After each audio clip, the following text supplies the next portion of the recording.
Dalam sejarah disebutkan, bahwa Sultan Abdul Hamid II adalah salah satu dari deretan sultan yang berkuasa di Turki Utsmaniyah. Di mana positioning Utsmaniyah sendiri merepresentasikan sebagai kekuatan kaum muslimin skala dunia. Dapat dipahami bahwa keberadaan Utsmaniyah menjadi satu-satunya kekuatan politik Islam, yang menjadi simbol kekuatan dunia Islam kala itu. Dan yang menarik adalah, dari deretan para sultan yang berkuasa di Utsmaniyah, Sultan Abdul Hamid adalah satu-satunya penguasa yang lebih sering memakai gelar khalifah.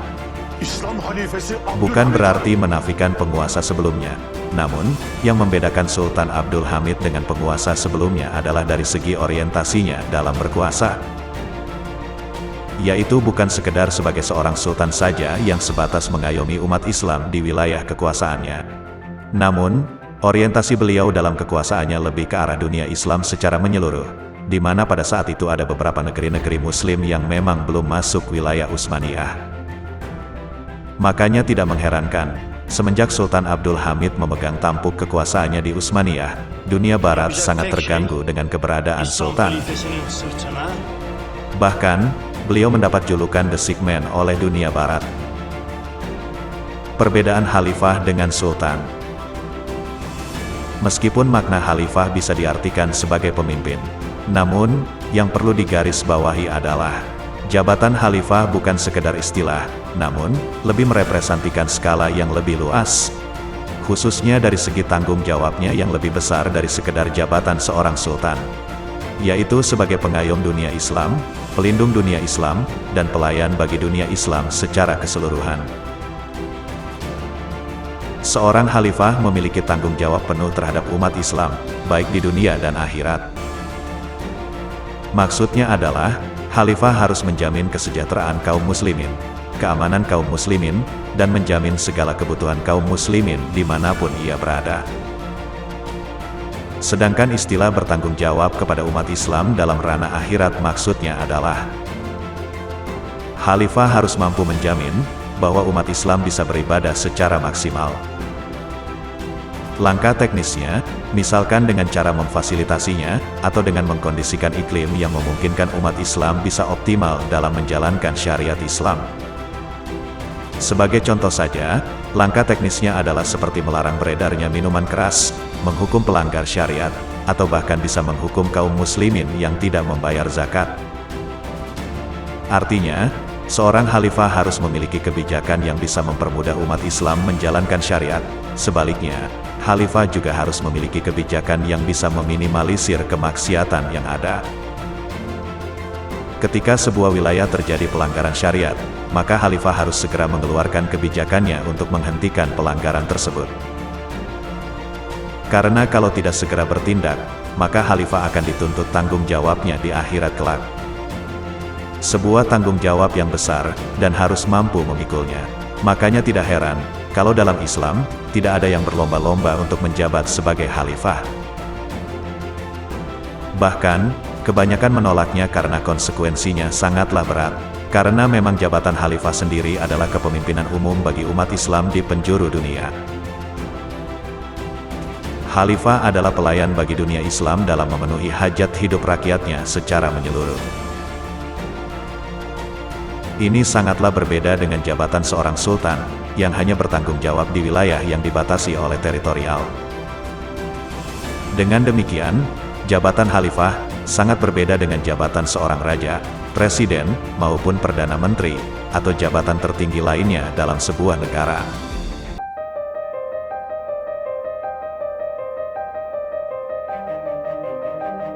Khalifah menjalankan kebijakannya sesuai dengan syariat Islam, dan kalau tidak menjalankan syariat Islam maka bisa dicopot saat itu juga, karena sudah melanggar sumpah jabatan khalifah itu sendiri.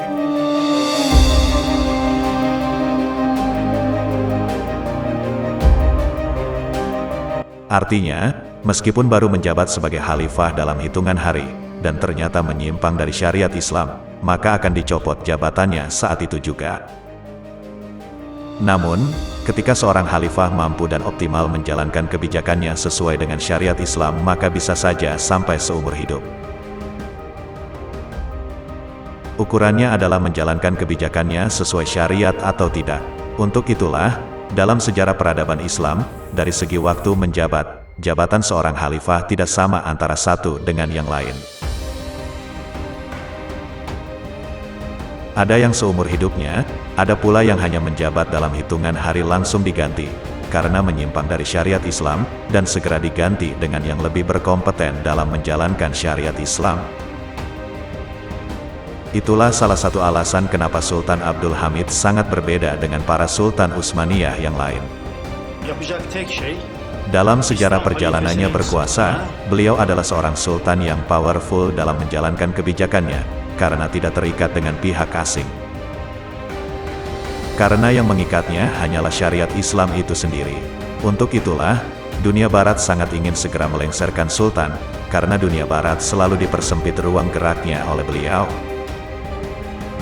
Kemudian, yang membedakan Utsmaniyah dengan negara-negara yang lain adalah dari segi bentuk pemerintahannya. Utsmaniyah adalah sebuah bentuk kekhilafahan Islam. Mengapa demikian? Karena Utsmaniyah dalam mengelola roda pemerintahannya hanya bersumber pada syariat Islam. Meski memang belum ideal sebagaimana pada masa sahabat, karena memang fase Utsmaniyah sendiri terkategori sebagai fase Mulkan Adon. Namun, meskipun demikian, keberadaan Sultan Hamid sendiri telah berupaya keras untuk memposisikan Utsmaniyah sebagai sebuah kekhilafahan. Hal ini sangat terlihat dari bagaimana beliau dalam menjalankan semua kebijakannya. Baik dari landasan hukum yang dipakai, maupun dalam upayanya melayani dunia Islam. Khususnya dari segi orientasinya dalam menyatukan negeri-negeri Muslim dalam satu kepemimpinan. Inilah yang membuat dunia barat sangat berambisi untuk meruntuhkan Utsmaniyah. Karena keberadaan kekhilafahan ini menutup celah intervensi kaum kufar untuk mencampuri kebijakannya, dan menjadi hambatan terbesar dunia barat dalam menguasai negeri-negeri Muslim yang ada. Kekhilafahan juga sangat berbeda dengan sistem republik, kerajaan, atau model pemerintahan yang lain.